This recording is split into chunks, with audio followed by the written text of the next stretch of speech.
ఆన విజయ్ కుమార్ రెడ్డి గారిని ఒక మాట్లాడుతుంది.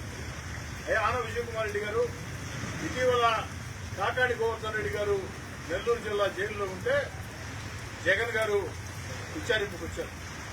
ఆ విచారింపుకు వచ్చినప్పుడు ఇదే కామాక్షి, ఇదే జేమ్స్ వందల మంది అల్లరి మూకల్ని మీరు చెప్తే పోగు చేసి అక్కడికి వచ్చిన మాట నిజం కాదా? అంతేకాదు, వాళ్ళు వచ్చిన మాట నిజం. కామాక్షి ఏదైతే పెంచలేని చంపారో ఆ చంపినటువంటి వ్యక్తులు జగన్మోహన్ రెడ్డి గారు నెల్లూరుకు వచ్చేస్తే ఆ యొక్క పర్యటనలో వందల మందిని పోగు చేసి వైఎస్ఆర్ కాంగ్రెస్ పార్టీ తరఫున అక్కడికి వచ్చారు. ఇది నిజం. అందుకే నిజం అని చెప్తాను. ప్రచారం అవుతుంది. అది నిజమో కాదో నాకు తెలియదు. నిజం నిర్ధారణ అయిన దాకా మాట్లాడుతూ నాకు ఇష్టం లేదు. ఏమిటా నిజం అంటే, ఎవరైతే పెంచలే గారిని చంపారో ఆ గంజాయి బ్యాచ్ దగ్గర జగన్మోహన్ రెడ్డి గారి పర్యటన సంబంధించి ఖర్చుల కోసం వైఎస్ఆర్ కాంగ్రెస్ పార్టీలో ఉండే ఒక సీనియర్ కార్పొరేటర్, వైఎస్ఆర్ కాంగ్రెస్ పార్టీలో కీలక పదవిలో ఉన్న వ్యక్తి 5 లక్షల రూపాయల డబ్బులు ఆన విజయ్ కుమార్ రెడ్డి గారు మీకు ఇచ్చారు అన్న ప్రచారం ఉంది.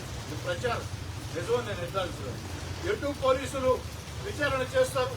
పోలీసులు విచారణ చేసినప్పుడు దీన్ని కూడా విచారించాలని పోలీస్ శాఖను కోరుతున్నా. నిజమైతే వారిని కూడా శిక్షించాలా, నిజం కాకుంటే ఎవరిని కూడా ఇబ్బంది పెట్టాల్సిన అవసరం. ఇది తెలుగుదేశం పార్టీ కూటమి ప్రభుత్వం తప్పు చేసిన వాళ్ళ మీద మాత్రమే శిక్ష పడుతుంది తప్ప తప్పు చేయకుంటే అక్రమ కేసులు బనాయించే సంస్కృతి తెలుగుదేశం పార్టీ కూటమికి లేదు. దానికి సాక్షిగా నాకు లేదని మనం చేస్తున్నాం. ఇక ఈ సందర్భంగా ఒక మాట చెప్పదలుచుకుంది. అబద్దాల సాక్షి టీవీ వచ్చిందా? సాక్షి టీవీ, అబద్దాల సాక్షి పత్రిక నిద్రలేసిన మొదలుకొని అబద్దాల సాక్షి టీవీ, అబద్దాల సాక్షి పత్రిక చంద్రబాబు నాయుడు గారి దగ్గర నుంచి, లోకేష్ గారి దగ్గర నుంచి మా యొక్క జిల్లా నాయకుల దాకా ఎమ్మెల్యేలు, ఎంపీల మీద విషయం కప్పుతూ ఉంటారు. అలాంటి అబద్దాల సాక్షి ఈరోజు ఒక వార్త రాసింది. ఏమని? ఈ చంపిన వ్యక్తులంతా కూడా కూటమిని డంచలేదు. అబద్దాల సాక్షి మాటలకి నేను స్పందించను కానీ ఒక మాట స్పష్టంగా చెప్పవచ్చు. చనిపోయిన వ్యక్తి సిపిఎం పార్టీ కార్యకర్త. ఆ యొక్క సిపిఎం పార్టీ జిల్లా నాయకత్వం ఈ రోజు ఉదయం స్పష్టంగా చెప్పింది. కామాక్షి వైఎస్ఆర్ కాంగ్రెస్ పార్టీ స్వయంగా జిల్లా కార్యకర్త.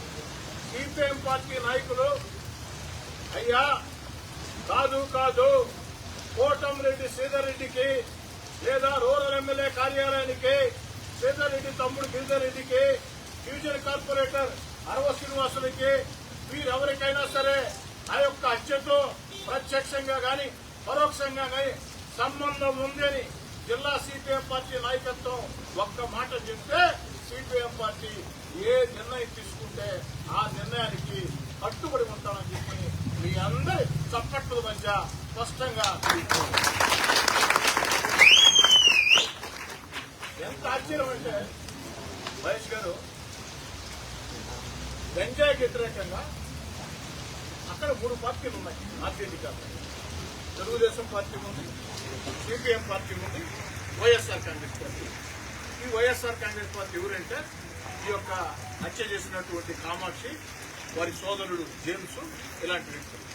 అయితే వారికి వ్యతిరేకంగా నెల్లూరు రూరల్ నియోజకవర్గం Telugu Desam party SC cell incharge Arava Srinivasulu, వారి సతీమణి ఆ division corporator Anava Shanti CPM party నాయకులతో కలిసి గంజాయికి వ్యతిరేకంగా పోరాటం చేసి ఫ్లెక్సీలు కట్టించి అవగాహన శిబిరాలు పెట్టి పోలీసులు తీసుకెళ్లి ప్రత్యేకంగా అక్కడ కార్యక్రమం జరిగింది. ఆ ఫోటోలు కూడా మీకు చూపించడం జరుగుతుంది. మరి తెలుగుదేశం పార్టీ, సిపిఎం పార్టీ అక్కడ స్థానికంగా కలిసి ఉండే 3 పార్టీలు కదా. వైఎస్ఆర్ కాంగ్రెస్ పార్టీ చేసే ఈ యొక్క గంజాయికి వ్యతిరేకంగా పోరాటాలు చేస్తూ ఉంటే ఆ పోరాటంలో మాతో కలిసి నిన్నటి దాకా పోరాటంలో పాల్గొన్నటువంటి పెంచల మరణిస్తే దీన్ని ఎక్కడా కూడా రాజకీయవాదం చేయకూడదు. ఆ కుటుంబానికి అండగా నిలవాలా, చంపిన వ్యక్తుల మీద కఠిన చర్యలు తీసుకోవాలా, రౌడీ షీట్లే కాకుండా అన్ని రకాల కఠిన చర్యలు తీసుకోవాలా అని మేము ప్రయత్నిస్తూ ఉంటే అబద్ధాల సాక్షి టీవీ, అబద్ధాల సాక్షి పత్రిక, అబద్ధాల వైఎస్ఆర్ కాంగ్రెస్ పార్టీ నాయకులు మా మీద దుష్ప్రచారం చేస్తూ ఉంటే దీన్ని ఈ మాత్రమైన వాస్తవాలు ప్రజలకు తెలియజేయాలా.